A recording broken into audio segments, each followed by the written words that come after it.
Potential outcomes for the tariffs, meaning, I guess what we mean by that is when tariffs, let's say assume tariffs are put in place to some degree, what is going to come of it? What are two things that are fairly certain, in my opinion, that are going to come from tariffs? Well, one, of course, and I've said it already, is inflation. I don't know how you bring back manufacturing to the US from places like China, from places like Taiwan, Vietnam, other places like that, and produce the same product at just as cheap a price. Prices are definitely going to go higher. We have a chart that will show in a moment about why that is. But I just don't see how you can bring back business, how business can come back to the US and prices don't go higher. And forget about just the product alone and building and making the product. What about labor? When you think about labor, how many workers can they find to fill these factories? If you're going to bring back all these factories to the US, whether it's in the auto or steel or whatever business, where are you going to get the workers? The United States right now, just above 4% unemployment. According to the Fed, they're pretty much at full employment. Yes, I'm sure you can always, fill jobs and get workers, a few more workers.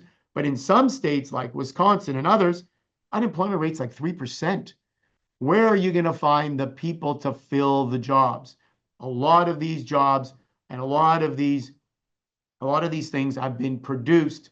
A lot of these products have been produced outside of the US for good reason, to keep costs down, because they don't have the manpower, the workforce to do some of these jobs. So they outsource to Canada. Canada does it, and they bring it back to the US.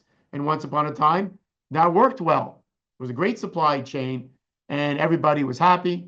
And it was business as usual. They did the same thing to Mexico. They do things with other countries around the world, that is the US, and everything was great. But when you bring things back to the US, I just don't see how prices are not going to rise.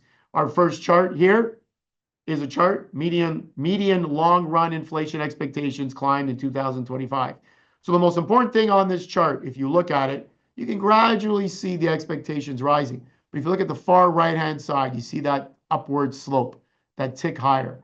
That is telling us that not everyone, but investors and economists and most believe inflation is on the rise. So one thing for certain, if President Trump wants to bring back manufacturing, wants to tariff all the goods coming into the US, one thing for certain, the consumer in the US is going to be looking at higher prices. There is no doubt about that.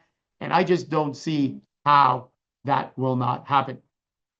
The second point that I wanted to make, and something that I think is inevitable, is this decline in oil prices. So you're going to have an increase in inflation and a decrease in oil prices. Now, why do I say that? Are they sort of related? Well, they are.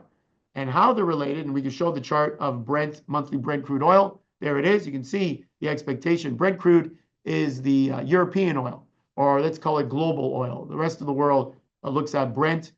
Us in North America, we look at Western Canadian Select in Canada, but we also look at WTI, West Texas Intermediate oil in the US. So we always look at WTI. This is looking at Brent, but if Brent comes down, all the other oil prices will follow with it. But why do I think oil is going to come down? Well, the president has said to fight the inflation that he knows is going to happen in his country, he's going to do his best to bring down the price of oil, to get OPEC to produce more oil, for the United States to produce a lot more oil. Whether they can or cannot, I'm not sure. They already produce 13, 14 million barrels a day, by far the largest producer of oil. Maybe if they get the Saudis and other OPEC nations to produce more, maybe the price of oil falls to where he would like to see it, he meaning President Trump, somewhere around $50 a barrel. You bring down the price of oil, that hopefully will bring down inflation.